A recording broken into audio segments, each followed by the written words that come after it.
민족입니다. 이를 자랑삼아 세계인의 인류 평화로 국면중등한 세계로 펼쳐나가야 하겠습니다. 이게 정말 좋은 글입니다. 요 뒤에 한글 세대에 대한 자세한 내용, 율곡 선생님의 말도 있고, 한국 한문교사 대전 연수원 교수, 신도성 교수가 한자 교육의 필요성을 아주 잘 표현을 했습니다. 5가지로 얘기를 했는데, 골자는 이겁니다. 우리가 대학교에서 석사나 박사과정, 아주 엘리트 과정을 가려면 한자를 몰라서는 우리나라 사람들을 선도해서 올바른 길로 데리고 갈 수가 없다. 그래서 그때에서 비로소 한자를 배우게 되더라. 안 배우려고 하다가 자기가 높은 사람이 되려니까 안 배울 수가 없더라, 이런 겁니다. 그래서 여러분들께서 지금 여기 오신 거는 굉장히 좋은 길로 오신 겁니다. 한시에는 3요소가 있습니다. 여러분 3요소가 뭔지 아시죠? 한번 우리 박혜수 한시의 3요소 뭐죠? 굉장히 간단해요. 우선 제목이 있죠. 주제, 그 다음에 운율, 감상. 한번 다시 말씀해 주실래요? 3가지가 뭐죠? 제목, 예, 운율, 예. 그다음 뭐더라? 그러니까 제목, 운율, 감상. 딱 그러면 딱 뜨는 거예요. 자기 감상. 예, 이 3가지가 있죠. 그래서 제가 항상 여기 보시면 알지만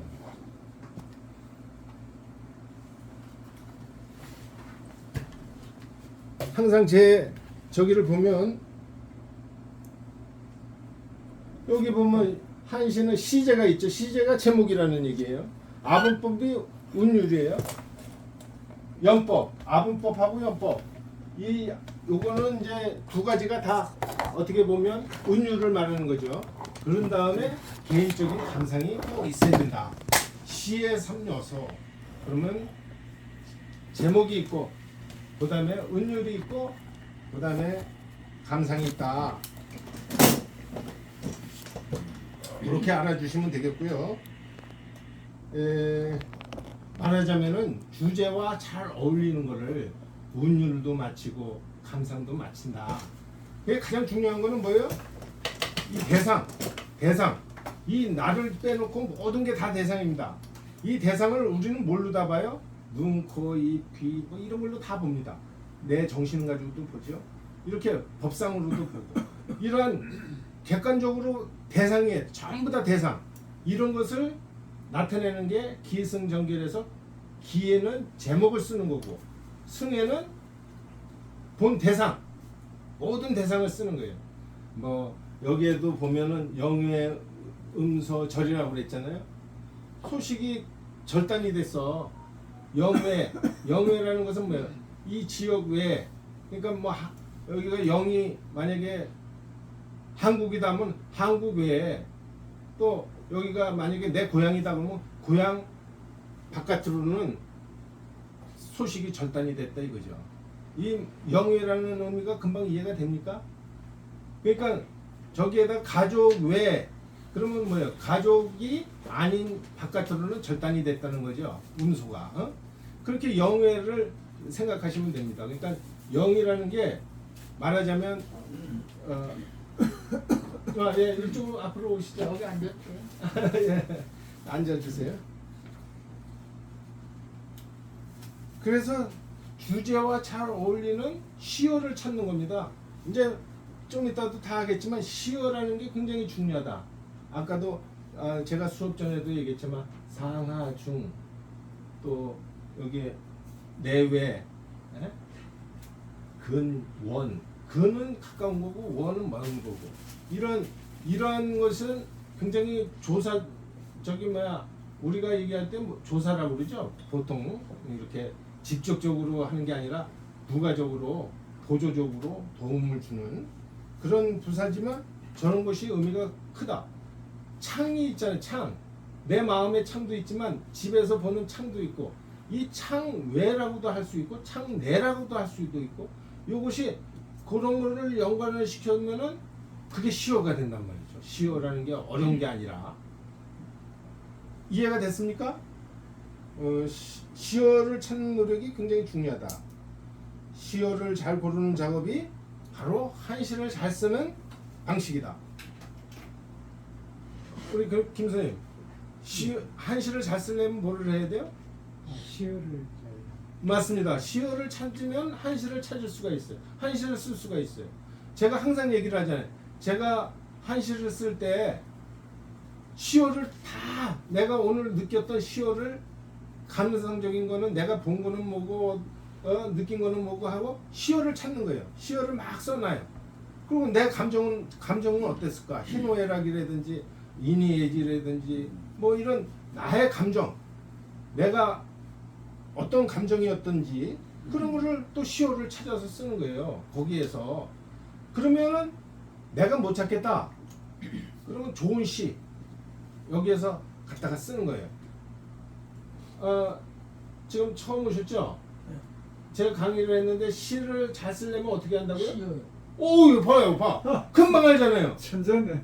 아니, 천재가 아니라 저렇게 금방 들어서 아는 거예요, 이게. 난 시어가 뭐예요? 그러니까 시어가 뭐냐 그랬잖아요. 영외라고 그랬죠? 영외. 이게 영외입니다. 영은 우리가 영. 재. 그러니까 봉우리라는 얘기.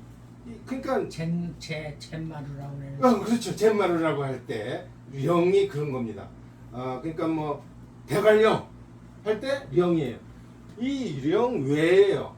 그러면 령이 있고 영외는 영 바깥이죠. 정말 저렇게 잘 이게 시어예요. 영외가 시어. 여기에는 음소라고 그랬죠. 음소가 시어예요. 음은 소리가 나는 거고 서는 소리음자. 소리 음자고 서는 서적 서자죠. 글서자. 글서자. 그러니까는 음소가 바로 편지라는 얘기예요. 서신. 물론 당연하죠. 음소가 편지. 그렇죠. 당연하시다 그래. 이게 바로 시어라는 얘기예요. 그리고 여기 절 하나가 있어요. 소식이 단절됐다 하는 절자예요. 끊을 절자. 끊을 절자. 요거 하나 두 자가 모여서 시어가 됐고 요것도 두 자가 모여서 시어가 됐고 한 자로 시어가 됐습니다. 그렇게 아시면 돼요. 요것도 마찬가지예요. 경동이라고 그랬어요. 이게 시어예요. 경동. 경동이 무슨 얘기냐면 동이 저게 지났다고도 볼 수도 있고 동에 있다고도 볼 수가 있습니다. 경과하는 거. 과는 지나는 건지 경은 지금 진행 중이에요. 예? 그렇게 여기에는 뭐라고 그랬어요? 겨울을 보냈다고 그랬죠? 보낸 걸로 이거는 보는 겁니다. 겨울 중에 있다고도 할 수가 있다 이거죠. 복이 뭐예요? 하나의 시어 됐어요. 다시 돌아왔다는 게 다시 복자거든. 복자. 예. 입춘이 다시 동이 지나가니까 입춘이 왔다. 이렇게 해석을 하는 겁니다. 그러니까 시어를 알면 시어를 잠깐만 고르는 거예요. 내가 말하고자 하는 시어가 어떤 건지. 시어를 찾으면 한시가 된다. 그래서 저는 어떻게 한다고요? 한시를 짓기 전에 영외. 오늘 일어났던 일 중에 내가 필요로 하는 한시를 다 시어를 찾아서 써놓는다. 그거 써놓은 걸 가지고 기승전결에 들어가는 걸에다가 갖다 놓는다. 얼마나 간단한지 모릅니다. 그렇게 하면 하루에 일어났던 일을 전부 다 한시로 다 쓸 수가 있어요. 시어만 골라놓으면 전부 다 시어를 쓸 수가 있어요. 그러면 다시 한번 묻겠습니다. 저기 우리 선생님 성함이 어떻게 되시죠? 김지태. 김지태 씨. 저기 뭐 같은 얘기를 해서 그런지 몰라도 최근 일어난 일에 일상화로 한시를 쓰려고 그래요. 그랬을 때 어떻게 해야 되겠죠? 최근 일어난 일에 내가 일어난 일에 한시를 쓰려고 그래요. 먼저 해야 될 일이 뭐죠? 주제하고 그다음에 그 시어를 정해야 돼요. 그렇죠. 하여튼 주제를 찾는 것도 굉장히 중요합니다. 주제가 얼만큼 중요하냐? 한 50%예요. 내가 주제를 오늘 일어난 일에 주제를 뭘로 다 삼느냐. 좋은 말씀 하셨으니까 거기에 좀 더 들어가 봅시다. 주제는 어떤 식으로 설정을 하죠? 글쎄요. 가장 기억나는 걸로 이렇게 설정을 해야 되겠죠. 그렇죠. 이제 보통 보면 방문을 한다든지 어디를 방문해서 느낀 소리를 한다든지 아니면 어떤 거를 봤었을 때 슬프다든지 기쁘다든지 그 기쁜 소감을 쓰는 거죠.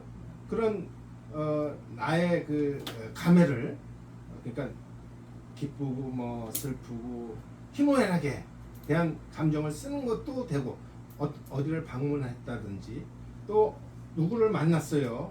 만나서 이별을 해야 돼.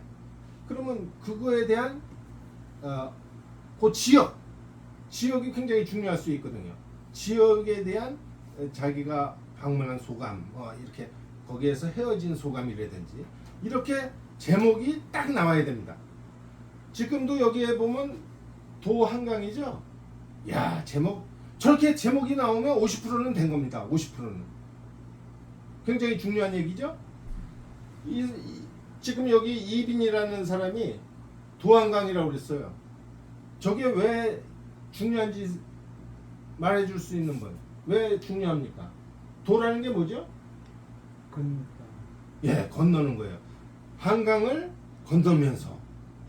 이 사람이 한강을 건넜는데 무슨 생각이 일어났는지 그게 제목이에요. 한강을 건너면서.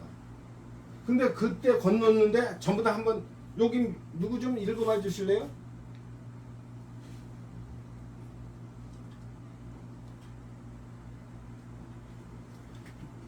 우리 선생님 한번 좀 읽어봐 주실래요? 여기 한글로만?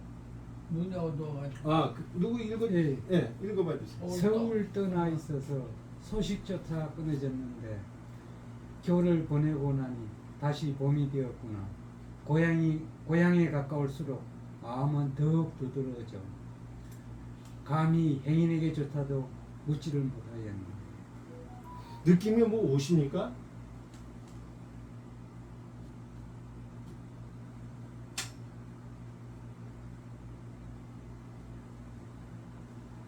한번 느낌 이 시를 읽고 느낌이 어떤 건지 한번 선생님 한번 제가 얘기를 해줄게요. 서울 떠났어요. 소식이 다 끊겼어요. 그리고 다시 겨울도 보내고 다시 봄이 되었고 그랬는데 이 사람이 이제 한강을 건너면서 고향이 가까워지는 거예요. 근데 마음은 더 두려워진대요. 고향에 점점 가까이 오면 올수록 마음이 더 두려워져요.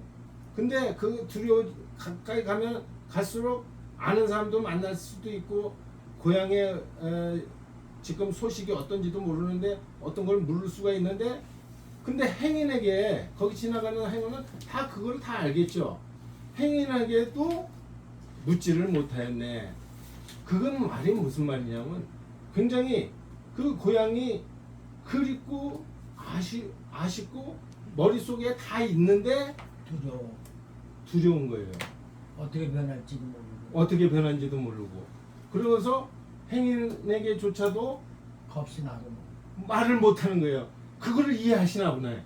그 심정이 있어요. 사람이 물어보고 싶죠.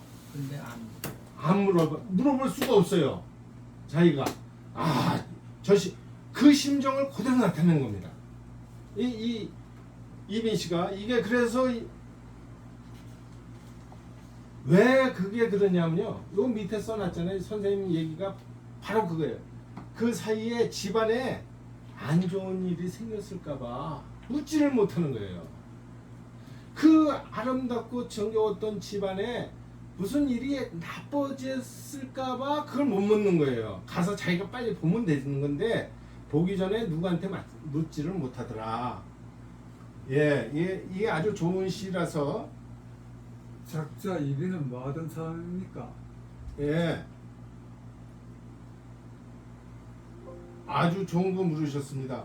이 당나라 때에 그러니까 하여튼에 이 시를 그러니까 이때가 굉장히 혼란기였던 것 같아요. 여기에 보면은 우선적으로 전부 다 평칙이 맞았죠? 우선 평칙이 다 맞았죠? 평칙이 맞았다는 거 아세요? 모르겠는데. 이 한자에는 평과 칙이 있습니다. 평칙이라고. 그래서 여기에 까만 걸로 표시한 게 칙이에요. 하얀 걸로 표시한 게 평이에요. 이사는 부동이어야 돼요. 그래서 수련에도 이사가 부동 맞죠? 합련에도 이사가 부동이 맞죠? 경련에도 이사가 부동. 무슨 말인지 이해가 가시나요? 안 가세요. 그러니까 한마디로 얘기하면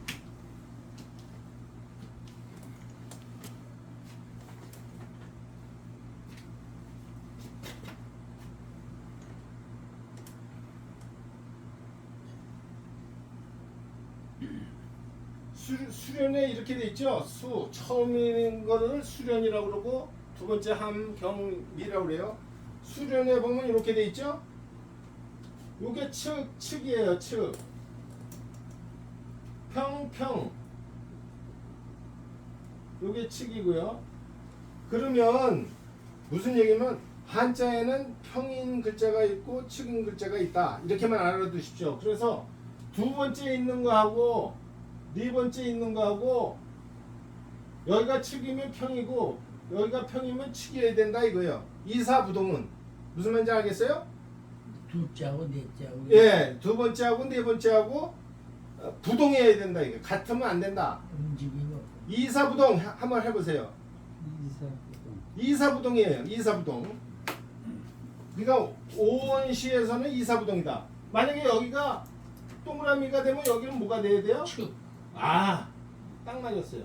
이렇게 여기 다 그렇죠. 이사부동, 이사부동, 이사부동, 이사부동. 요거 알았으면 이제 전법이라는 게 있어요. 전법.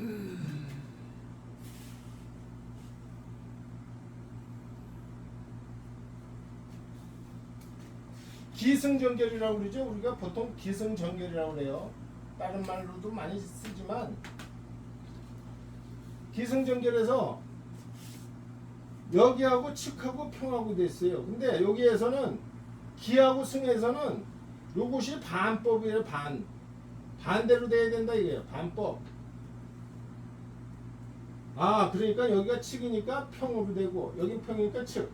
이사부동은 똑같고 여기가 반법으로 여기가 측이면 여기가 평이고 여기가 평이면 측이다. 무슨 말인지 알겠어요? 이게 반법이라는 거. 반법. 이자와 사자가 서로 반법이 돼야 된다 이거죠. 무슨 말인지 이해가 됐죠? 이사부동이고 기승은 반법, 승과 전은 전법. 전법은 뭐예요? 요거하고 요거하고 같다는 얘기죠. 전법. 요거 측이면 측으로 되라. 전법. 또 여기에는 전과 결은 반법. 여기 평이니까 측이 되라. 여기 측이니까 평이 되라. 요것이 평측의 전부 답니다. 평측 요것만 알면 돼요. 이사부동 여기 7개가 있어요. 7개.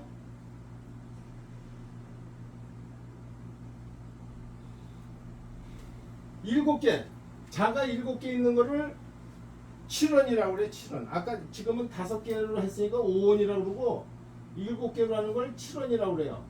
7원도 똑같아요. 이사부동, 이륙동. 여기가 측이니까 여기는 측. 이사부동, 이륙동. 한번 다시 전부 다 해서요. 이사부동, 이륙동. 이사부동, 예. 이사부동, 이륙동. 이사부동, 이것만 알면 평측을 다 하는 겁니다. 지금 다 이해하셨어요? 아무 말이 없어서요. 이해하셨죠? 예. 그래요. 이사부동, 이륙동. 그리고 기승은 반법, 승과 전은 전법, 전과 결은 반법. 이해됐죠? 모르겠던 건 물어보세요 한번. 뭘 모르겠다. 이 전체적인 구도를 평측을 모르겠어요? 예, 평측을 모르면 제가 알려드릴게요. 여기에 보면 작시 수첩이라는 게 제 다음에 가면 찾을 수가 있습니다. 거기에 찾으면 여기에 까만 걸로 되어 있는 게 있죠? 이건 칙이고 평으로 되어 있는 건 뭐예요? 아유, 하얀 거. 이거는 평이에요. 평칙이 여기 한자를 쳐보면 다 평인지 칙인지 다 나와 있습니다. 요거를 맞추는 거예요. 그냥 평인지 칙인지를 찾아서 요거를 칙, 평 이렇게 맞추는 겁니다. 그래서 하여튼 어렵게 하시면은 어렵지만 요런 체제를 갖춘다. 마지막에는 실론을 보시면 요런 체제를 갖춘다는 것만 아시면 한시 만드는 건 다 만듭니다. 못 만드는 게 없어요. 그러면 평칙을 알고 요거 전체 왁구 있죠? 전체 왁구 요것도 똑같이 지금 요런 왁구입니다. 요 체제를 맞춰서 쓰느냐 요 체제를 맞춰서 쓰는 둘 중에 하나입니다. 칠원시는 요런 체제를 맞춰 평기식이 있고 칙기식이 있는데 요런 체제로 하느냐 요런 체제로 하는 두 가지뿐이 없어요. 칠원 율시는 예? 무슨 말인지 알죠? 그러면 요 정도로 하면 됐고 기승전결이라는 걸 여러분께서 아셔야 돼요. 그래 이빈이라는 사람은 하여튼에 이러한 것을 체계적으로 잘 설명해 놓으신 분입니다. 예. 그래서 기승전결이라는 걸 좀 제가 더 상세하게 여러분들한테 설명을 해 드릴게요. 이 기승전결을 잘 훈련을 해야 그 비법을 잘 알 수 있습니다. 어떠한 시상도 기승전결로 써야 합니다. 기에는 제목에 합당한 역사나 배경을 쓰고 승에는 보여지는 풍경의 이미지를 떠올려보고 전에는 주인공이 내심적으로 느낀 감상을 생각하며 결에는 미래의 희망사항으로 낱개를 써서 마무리하는 것입니다. 말하자면 기에는 뭘 쓴다고 그랬죠? 기에는 제목을 지금 도한강이라고 그랬죠? 기에는 제목에 대한 내용을 배경이나 역사적 사실을 쓰는 거죠.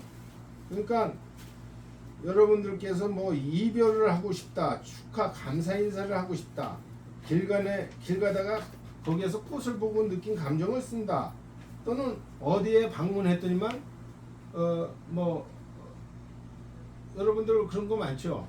뭐 우선 경사도 있지만 애사도 있죠. 이런 거를 느낀 감회나 또 등산에서 느낀 절경이나 또 죽음을 애도하는 만이거나 또 뭐 좋은 시를 보고 그 시를 차원에서 쓴다거나 등등 수없이 많은 종류가 있습니다. 그 자기에게 적합한 좋은 시를 골라서 기승전결에 맞추어 자신의 한 시를 만드는 것입니다. 김동문 선생님 어떻게 기승전결 좀 이해가 됐습니까? 조금이지.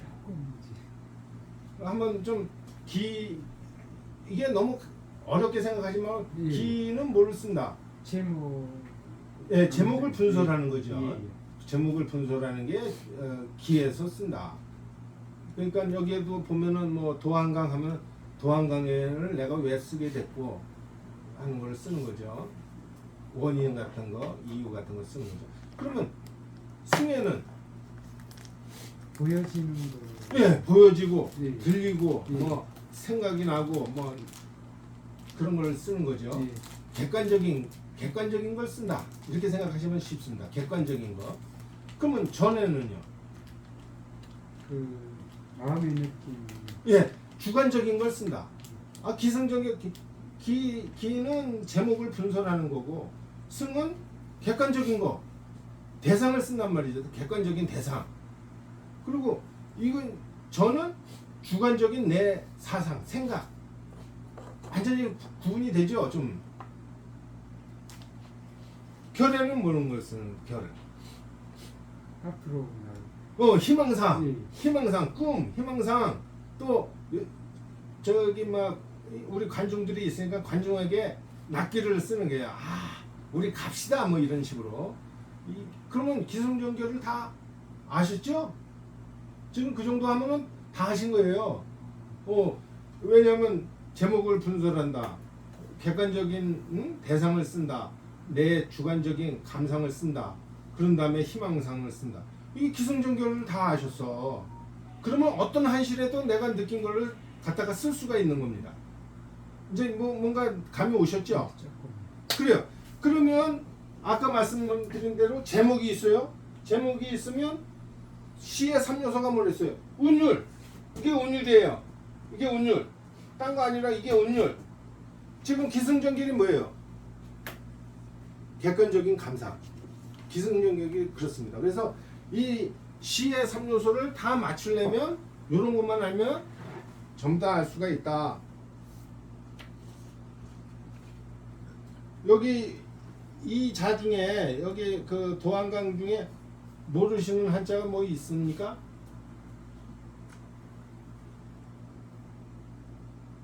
영이라는 게 산봉우리인데 산봉우리에 올라서 저쪽 바깥을 보는 거죠. 영외.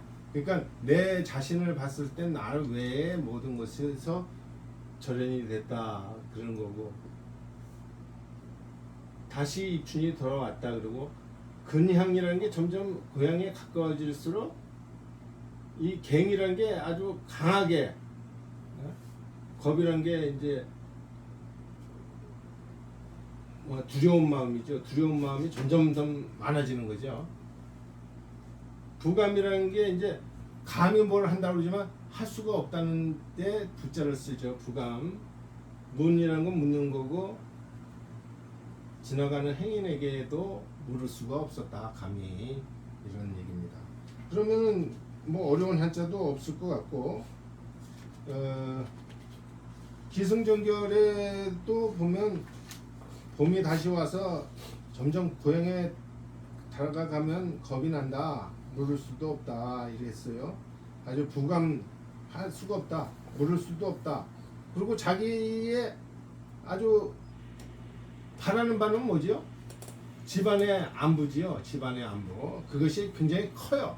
그럼에도 불구하고 묻지를 못한다는 게 우리 인간의 아주 심오한 갈등을 아주 잘 표현해낸, 그러니까 자기의 욕망은 이만큼 커요. 굉장히 알고 싶은 욕망이 큰데 감히 말을 못하는 거야. 이게 그러한 심정이 있다는 걸 우리가 이 시인이 발견한 거죠. 너무나 큰 거를 발견하신 거예요. 운율을 보면 이사부동이고, 또 수함 경미련에서도 전부 다 측평, 평측, 평측, 측평으로 모두 맞았다. 그리고 반법, 전법, 반법이 있는데 이것도 전부 다 맞았다는 얘기죠. 무슨 얘기인지 알아요? 수련과 합련이 반법으로 됐다 이런 얘기죠. 반법. 또 합련과 경련은 전법으로, 그러니까 평이면 평이고 측이면 측으로 이렇게 전법으로 돼 있다. 또 경련과 미련은 또 반법으로 돼 있다. 요런 거를 한번 맞춰서 운율을 제대로 맞춰보는 겁니다. 운통이라는 게 또 있죠. 여러분 운통이 뭔지 알아요? 여기는 지금 표시를 안 했는데 합련의 끝, 미련의 끝, 그게 운통입니다. 여기에는 합련의 끝이 뭐로 돼 있어요? 춘. 또 미련의 끝이 뭐가 돼 있죠? 인. 춘하고 인이 무슨 통일까요? 진통. 예, 진통에 운통이 맞았습니다. 그래서 춘과 인을 진통으로 쓴 것입니다. 여기 이제 상하, 아까 맨 처음에 수업하기 전에 말씀드렸는데 한시를 잘 쓰는 방법이 여기 있습니다. 아주 중요합니다. 밑줄을 탁 치세요. 시어의 상황을 설명하는데 아주 좋습니다. 상하, 중, 자, 우, 내외, 근원, 이러한 조사를 잘 활용할 줄 알아야 합니다. 영해라는 것이 이 지역 바깥, 근양이라는 것이 내 고향, 이런 뜻과 같이 쓰이는 것이며, 한번 월이라는 것도 한번 생각해 보세요. 월이라는 것도 춘월 하면 봄달이죠. 봄달. 추월 하면은 가을달이 되겠죠. 운월 하면 구름이 끼친 달. 풍월 하면 풍어라는 바람이 있는 달. 우리가 풍월이라는 말도 많이 쓰죠. 우월이라도 써요. 우월. 우월은 뭐예요? 비 오는. 비 오는 달. 네. 이게 안 되는 게 아니에요. 그러니까 수월이라는 건 뭐예요? 물에 잠긴. 물에 잠긴 달. 뭐 다 아시네. 하월은 하도 마찬가지로 호수나 마찬가지죠. 천 뭐 야월, 상월, 천월. 이 야는 또 밤 야채죠. 밤에 뜬 달을 야월이라고 한다 이거죠. 다 쓸 수 있죠. 못 쓰는 게 없어요. 그래서 시월라는 게 여기를 보면 뭐 로월도 있고 향월도 있고 뭐 고월도 있고, 고월이라는 게 높이 뜬 달을 또 고월이라, 높이 뜨는지 낮이 떨어지는지 모르지만 이 사람이 높이 뜬 달로 해서 쓴다면 고월이 된다 이거죠. 그래서 시월라는 게 이렇게 많이 쓸 수 있다 하는 거를 우리가 알아야 되고, 그러니까 우리가 시어가 없다고 그러면 안 되겠죠? 내가 못 찾아서 그렇지 내 마음에 무궁무진한 시어를 찾아낼 수 있다는 걸 증명해 드렸죠? 어떻게 말씀 좀 해보세요. 시어를 찾을 수 있겠어요? 무궁무진하죠. 무궁무진하죠? 네. 그러면 여기에서도 지금 령예라는 걸 한번 생각해 보세요. 이 사람이 령예를 썼는데 여기에다가 내 마음의 바깥에는 무한대의 세상이 있다, 이런 걸 표현하고 싶단 말이죠. 예? 그렇지 않겠습니까? 그러면 여기에다가 내 마음이라는 게 뭐예요? 심이죠. 심외라고도 할 수 있어요. 근데 내 마음이니까 아라는 말을 써서 아외라고만 쓰면 됩니다. 그렇죠? 내 마음 바깥에. 우리 한시라는 게 이렇게 멋진 겁니다. 그래서 시어는 찾을 수가 있다. 그러면 여기에 한번 아주 멋진 표현을 제가 하나 써보겠습니다.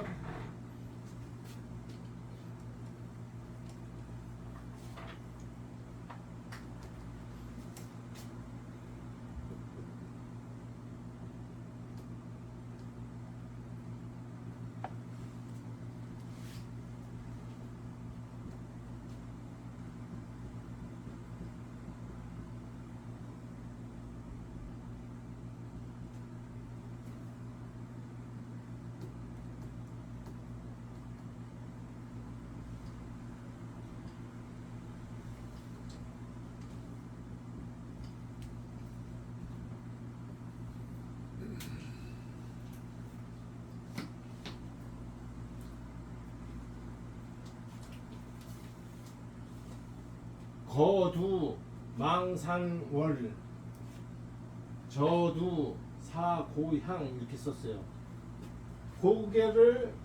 머리를 이렇게 드는 거예요. 거자는 들다는 얘기거든요. 머리를 들고 산월을 바라본다. 산에 뜬 달을 바라본다. 이거예요. 이게 그렇게 멋진 시예요. 200의 시인데 거두 망산회, 이게 바로 산위에 뜬 달을 고개를 들어서 본다. 그럼 이거는 뭐예요? 고개를 내려본다. 아까는 쳐들어보는 거죠. 저두는 내려본다는 거예요. 내려본다. 이렇게 높이 보는 게 아니라 내려본다. 내려보니까 뭐예요?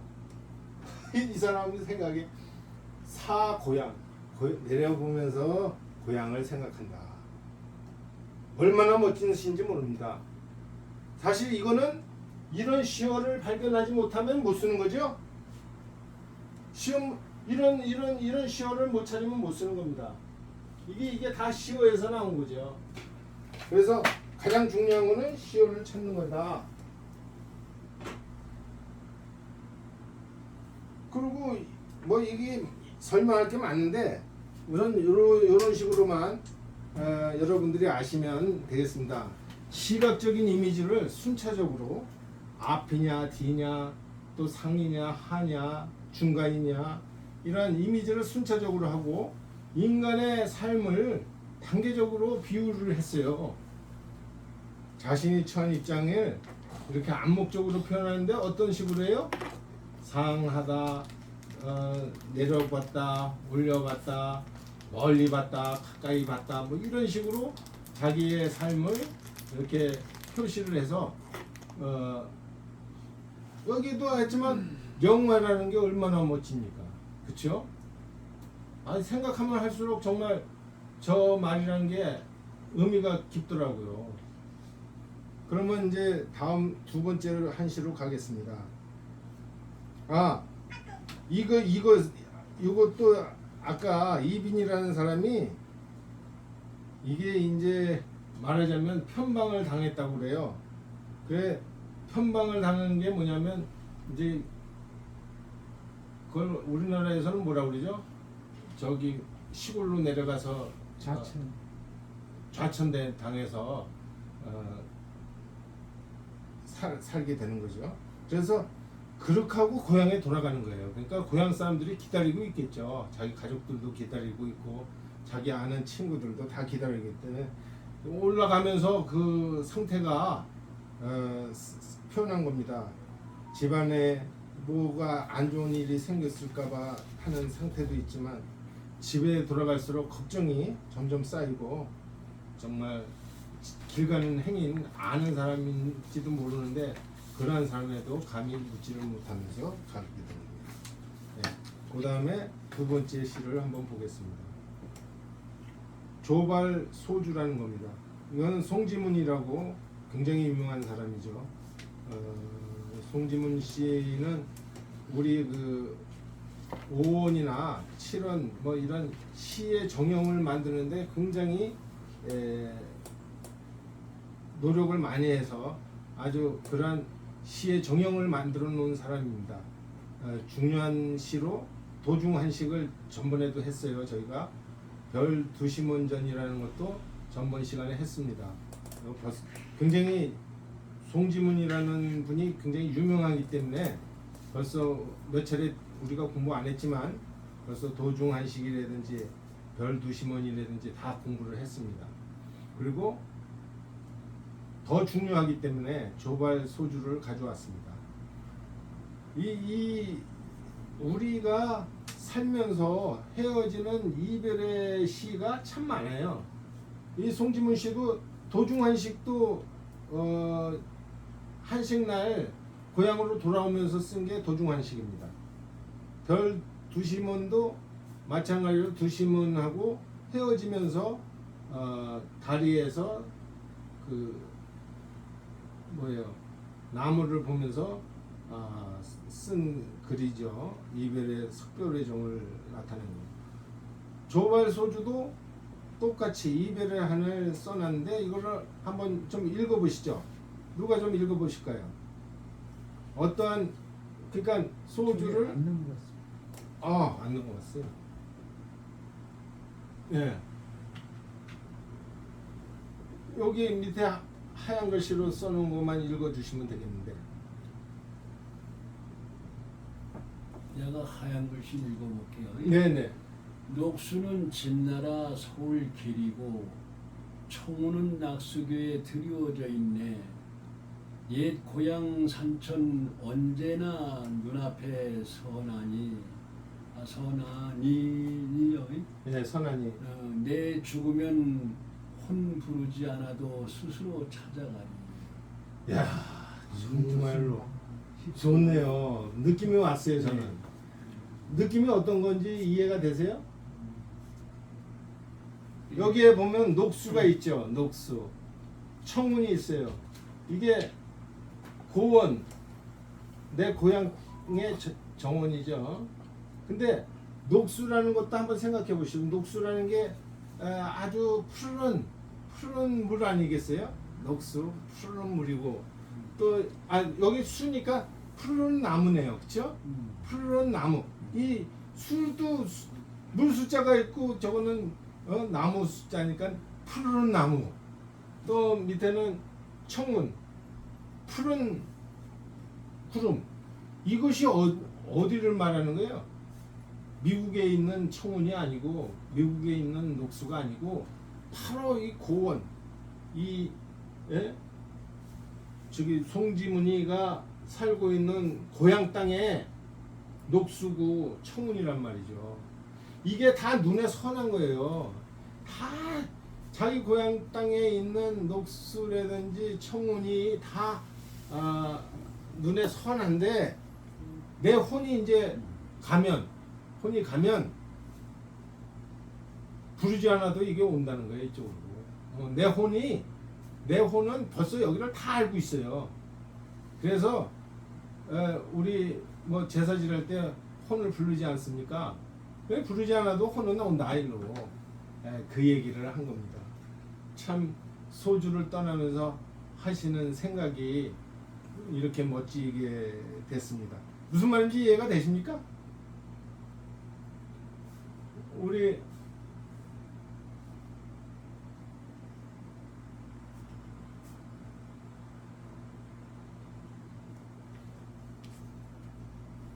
여기 가장 중요한 게 심정기와 송지문 이래에 율시가 성행되었고 평칙이 잘 지켜지지 않았으나 도시문의 시는 적으나 구율이 엄숙하고 실책한 것이 하나도 없었다. 그의 시는 두부의 가문에 가전으로 전해져 내려왔다. 이렇게 써놨어요. 이것이 당나라의 때 그 이익이라는 사람이 쓴 건데 하여튼에 이 송지문 씨가 하여튼에 우리 시 한시에서는 대가다 이렇게 생각하시면 됩니다. 200이나 두보를 빼놓고는 송지문 씨가 가장 유명합니다. 그러면 여기 기승전결을 한번 생각을 해볼까요? 기에는 녹수, 아까도 말했지만 녹수라는 게 있죠. 경에는 청운. 근데 녹수는 어디에다가 있다고 그랬어요? 녹수가 진나라 서울 그 길에 쫙 펴져 있다는 거예요. 그 얼마나 장관이겠습니까, 녹수가. 그렇게 하고 또 청운은 낙수교에 들어져 있네. 이 낙수교에 또 청운이 이렇게 낙수교에 들어져 있는 걸 하니까 내 고향의 안목이 언제나 눈앞에 선하다 이거죠. 그래서 내 혼도 죽어서도 부르지 않아도 스스로 찾아온다 이런 얘기를 했습니다. 그래서 녹수가 많은 진나라 서울에서 청운을 봤는데 그것을 직접 보아서 그 전경을 다 알고 있으니까 내 영혼은 부르지 않아도 이곳을 찾아올 것이다고 얘기를 했습니다. 시제의 핵심 내용은 가장 좋은 게 이제 금수강산이라는 얘기죠. 그리고 혼도 여기를 부르지 않아도 찾아올 정도로 그렇게 익숙하고 좋은 곳이다. 제목이 내자죠. 조발소주. 내자가 되면 내자가 넘어가면 그렇지 않지만 내자 이해할 때는 범죄나 위죄를 우리가 따집니다. 범죄는 그러니까 제목과 다른 의미가 되고 제목의 의미가 승결의 표시가 되면 안 된다 이런 얘기죠. 제목이 조발소주잖아요. 조발소주. 그러면 소주를 떠나면서 하는데 소주의 내용이 여기에는 어떻습니까? 소주에는 뭐가 있죠? 내 고향이죠? 거기에는 청운도 있죠? 녹수도 있어요. 그렇죠? 녹수도 있고. 그러면 여기에는 저 소주라는 말이 전부 다 이렇게 다 들어갔잖아요. 그러면 어떻게 돼요? 지금 한시 규칙에는 위죄가 되는 거예요.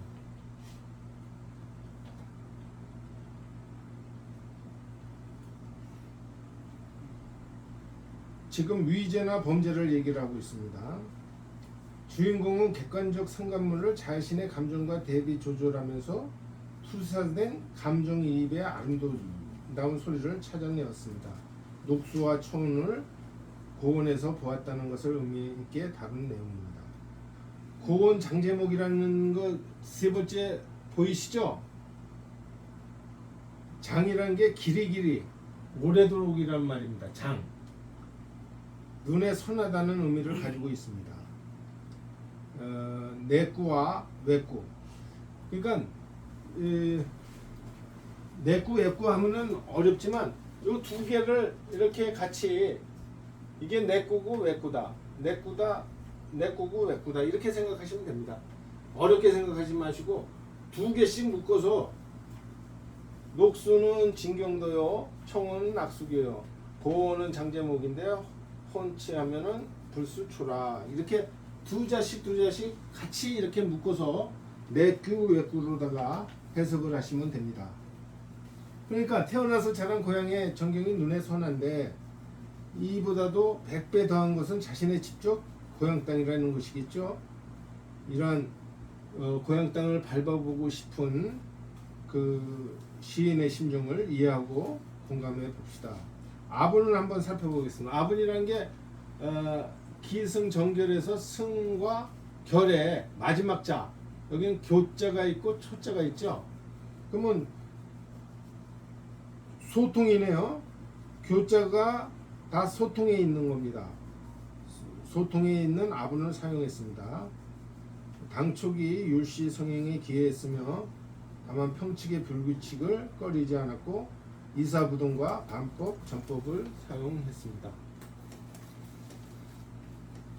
여러분 무슨 얘기인지 알아요? 평칙이 맞았나요? 틀렸나요? 이사부동 맞았죠? 기에도 이사부동, 승에도 이사부동 다 맞았네요. 반법, 전법, 반법. 예, 그러면 세 번째 시로 넘어갈까요?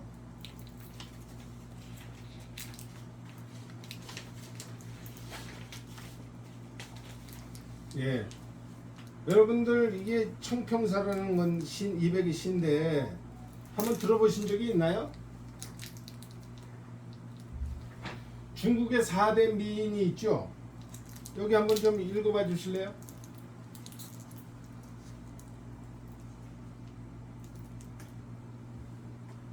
치모, 나간, 폐월, 수화라고 그랬어요. 치모는 고기가 이게 고기가 헤엄치다가 그냥 내려가 앉는 걸 말해요. 치모는. 그게 서씨라는 여자, 저기 BC 몇 년도예요? 490. 예, BC 490년도에 서씨라는 여자를 저렇게 치모라고 했고요. 나간, 기러기가 떨어지는 거예요. 날아가던 기러기가 떨어져요. 이 미인을 보고. 나간이라는 게 왕소군이라고 그러죠. 이 사람이 언제죠? BC 70년도. 70. 예. 그리고 이제 초손이는 뭐라고 그랬어요? 저 폐월이라고 그랬죠. 폐월. 그러니까 다리 부끄러워서 얼굴을 가렸다. 그런 건 폐월이가 초손이 이게 220년도 한나라 시대 때 그랬고, 그 다음에 마지막에 수화는 누구예요? 양귀비를 수화라고 그러죠. 꽃이 부끄러워서 움츠러들었다 하는 게 이제 수화. 이렇게 중국에는 이렇게 4대 미인이 있습니다. 그런데 이제 이 시는 양귀비 때문에 나온 시입니다. 그러니까 여기 밑에 있죠. 현정과 양귀비가 꽃구경을 갔습니다. 근데 꽃구경을 갔는데 아야 이기년이라는 사람이 노래를 부르니까 야 너가 무슨 노래를 부르냐, 이렇게 아주 훌륭한 꽃과 왕비가 있는데 낡은 가사로는 안 되겠다. 그러니까 이백이를 불러와라. 이백이가 왔어요. 그런데 술이 만취돼 가지고 하는 얘기가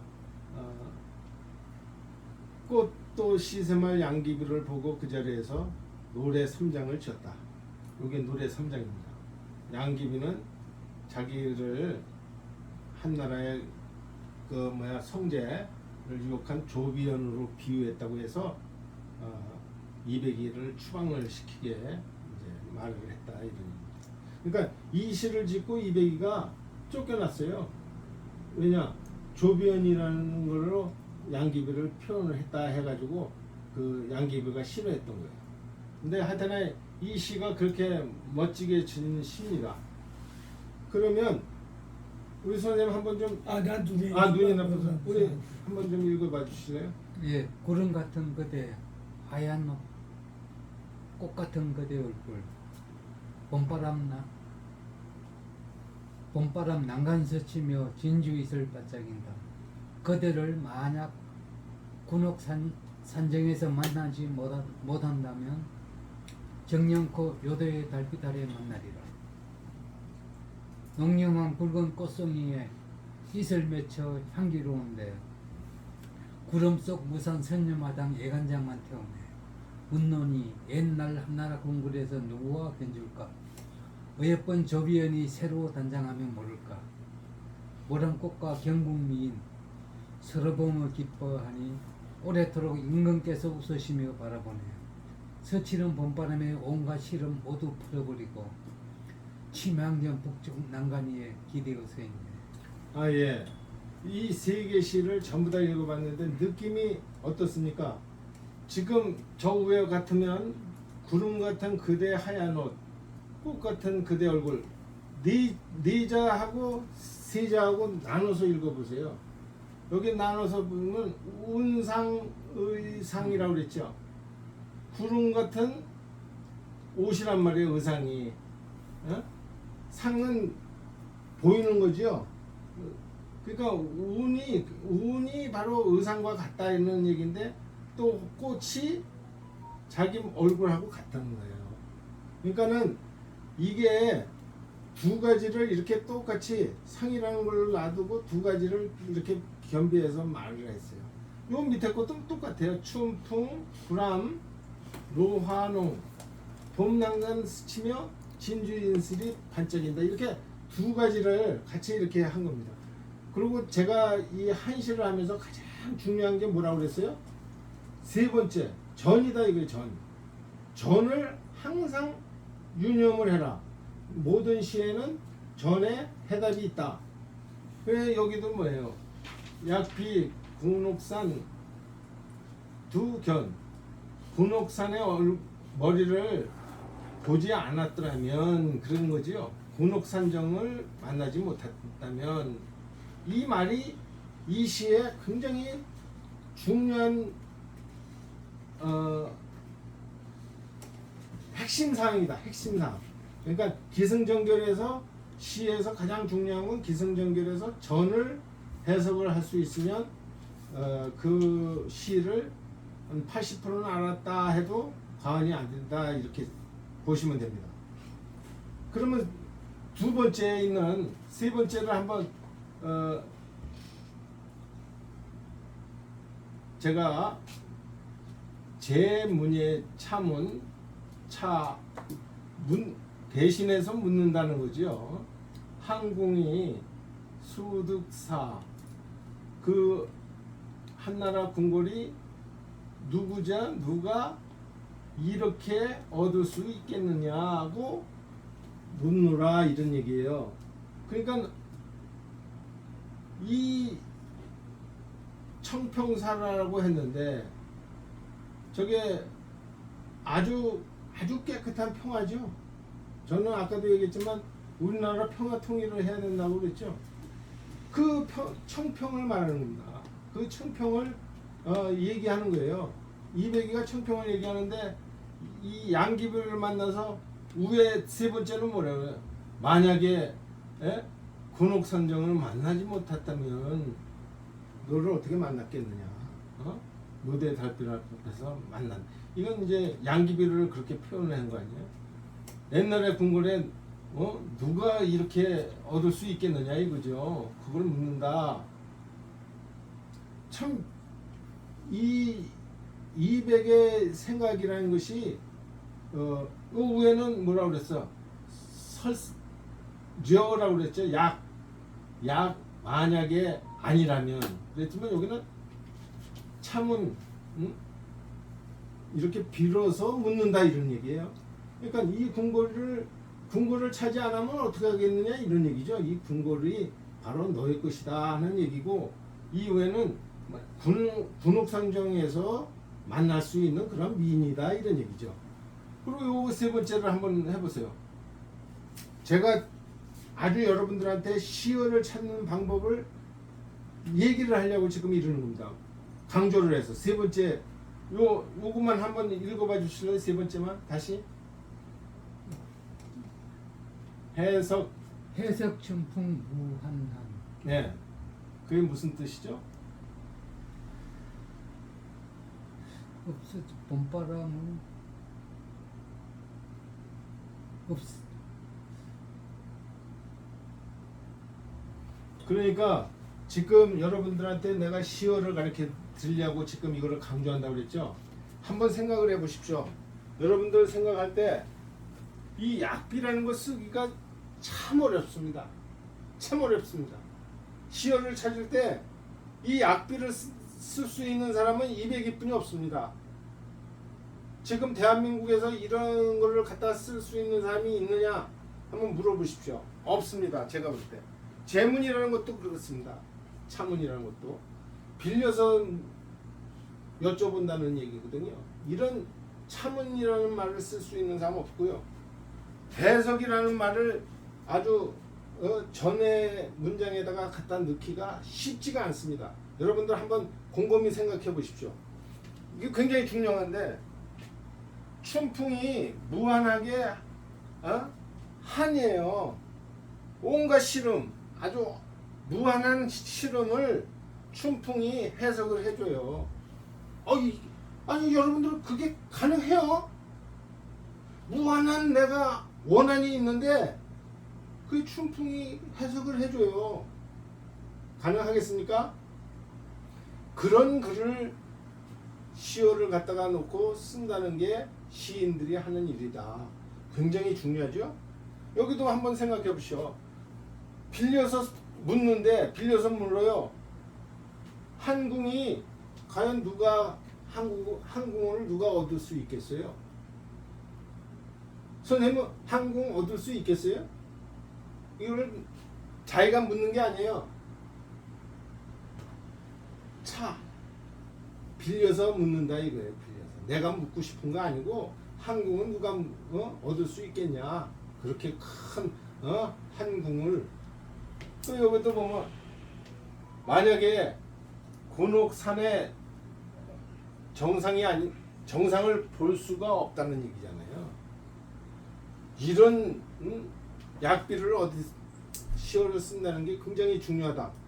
오늘은 요 정도로 이백이가 왜 유명한 사람인지를 여러분들이 전에 사용한 시어를 생각하시면 굉장히 정말로 대단하신 분이다. 저러한 시어는 나도 한번 써먹어야 되겠다. 언제는 아주 중요한 말에 저런 말을 한번 써먹어야지. 그러면은 여러분들은 1차적으로 한시에 대해서 관심이 있는 겁니다.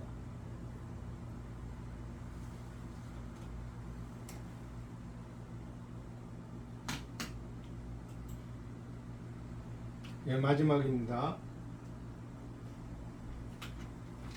요거 좀 한번 좀 읽어봐 주실래요? 내용이 예. 잘 안 보여가지고요. 좀 가까이 오셔가지고 좀 열심히 한시를 지어 노래합시다. 우리의 금수강산과 무곡정신과 개척정신은 내 생각의 작은 세상이 아니라 이 세상 만물과 함께 즐겁게 행복한 하나된 세상, 그런 세상을 꿈꿔봅니다. 오늘날 세계 최고의 첫 글자를 가진, 또한 최고로 간편하게 사용하는 한글을 가진 인성교육, 철학, 자연과학에서 우수한 표현력을 갖춘 일등민주님은 자랑으로 삼아 세계인의 인류 평화를 위해 극명 준덕한 세계를 펼쳐나갑시다. 한시 전집을 가지고 세세상 일일신의 빛을 생각하니 반신선이 된 것 같습니다. 광만년을 지켜온 우리 글 한문과 우리말 말은 하늘의 아름다운 별처럼 결의 등불이 되어줍니다. 항포도인 서당 한시배움 훈장 인정기 드립. 예, 감사합니다. 이상으로서 여러분과 또 한번 강의가 끝났습니다. 시간은 많이 됐는데요. 뭐 질문 있으면 한번 받겠습니다.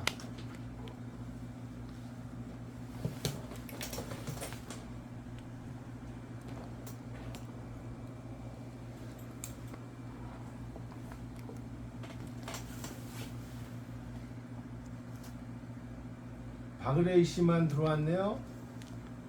오영태, 총무님도 들어오셨구나. 근데 자리에 안 계시나?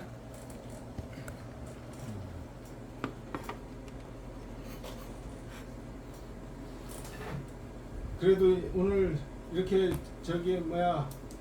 더운 날씨에도 불구하고 이렇게 와주셔서 정말 감사합니다. 어떻게 배우신 뭐 중에서 뭐 한번 물어보실 수 있는 거는 다 물어보시죠. 박사님 뭐 하나 물어보시죠. 그 환자가 네, 평기식은 알겠는데 네. 그 밑에 무슨 기식이? 측기식이요. 척. 네. 척이 무슨 뜻입니까? 왜 평측이라고 했을 때 아까 까맣게 한 게 측이라고 그랬잖아요. 그게 측인데 중국어에는 사성이 있습니다. 평성, 측, 그러니까 사성이 있는데 뭐 1, 2, 3, 4라고 하는데 그 일성이 이제 평성이에요. 평성이 높은 음으로다가 하는 거죠. 평성. 그리고 상성이 있고요. 삼성이 이제 이렇게 내렸다가 올리는 게 있고요. 측성이 내려 꽂히는 성이 있거든요. 근데 일성만 빼놓고 나머지 세 개 성이 전부 다 측성이라는 거예요. 그래서 평성과 측성으로 나눕니다. 그래서 둘째 자가, 그러니까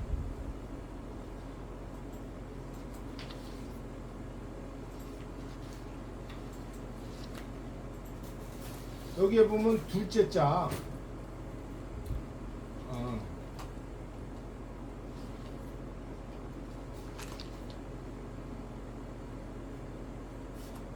여기 끝났네요. 그러니까 기승전결에서 기의 두 번째 자가 평성이면 평기식이고 두 번째 자가 측이면 측기식이다 이런 얘기입니다. 아까 여기에서 보면 기의 두 번째 자가 측이로 있죠. 이게 측기식이다 이거죠. 두 번째 자가 이게 평이면 평기식이다. 그러니까 한시에서 두 번째 자를 기준으로 합니다. 그러니까 이게 평이면 평기식, 측이면 측기식. 척인지 평인지 어떻게 구분합니까? 한자는 다 이제 평인지 측인지가 다 한자에는 그 발음에 따라서 나와 있어요. 평은 이제 성이 일성이었을 때 평이고, 이성은 올라가고, 삼성은 내렸다 올리고, 사성은 떨어지는 거니까 이 밑에 세 개는 측성이라 이거죠. 평성은 하나뿐이 없어요. 그래서 아까도 평측은 이렇게 찾아보면 된다 그랬죠. 이런 걸 찾아서 만약에 여기에서도 쾌자가 이런 쾌자는 평이고 이런 쾌자는 측이다 있는 거죠. 이걸 찾아야 돼요. 우리가 다 이게 한자 하나의 뜻에는 평이든 측이든 하나가 정해져 있어요. 발음이 정해져 있다는 거죠. 그렇기 때문에 평측을 꼭 알고 써야 된다 이렇게 아시면 되겠습니다. 네, 질문 없습니까? 다음 시간에는 제가 우리 보셨겠지만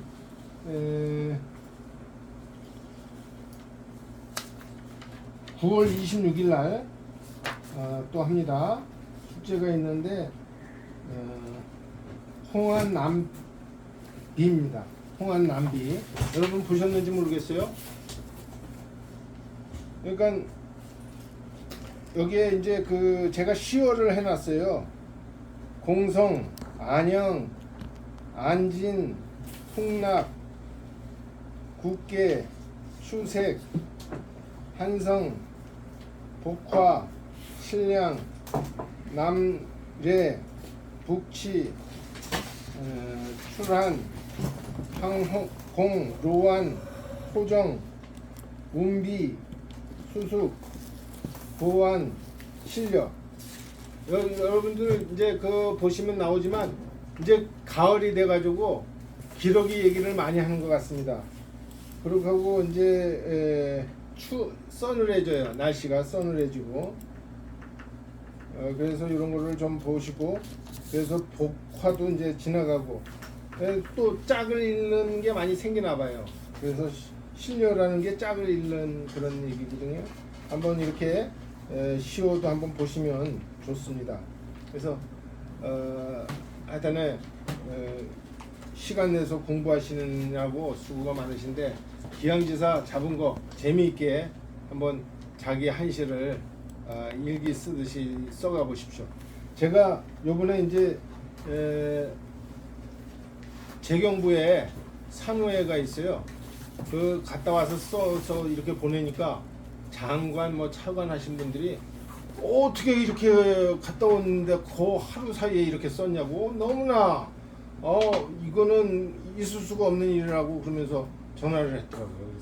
그래서 저 맨날 이렇게 하고 있습니다. 그러니까 대단하대요. 대한민국을 좀 앞으로 이끌어 갈 수 있을 정도의 그런 철학이 있다고 그렇게 얘기를 해줘서 저도 자부심을 갖고 또 이렇게 조그만 여기 와서 하지만 점점 이제 사람들도 저의 뜻을 이해를 하고 많이들 오실 거라고 생각합니다. 어떻게 그렇다고 하시면 박수 좀 부탁합니다. 네, 감사합니다. 네, 오늘 수고 많으셨습니다. 우리 HT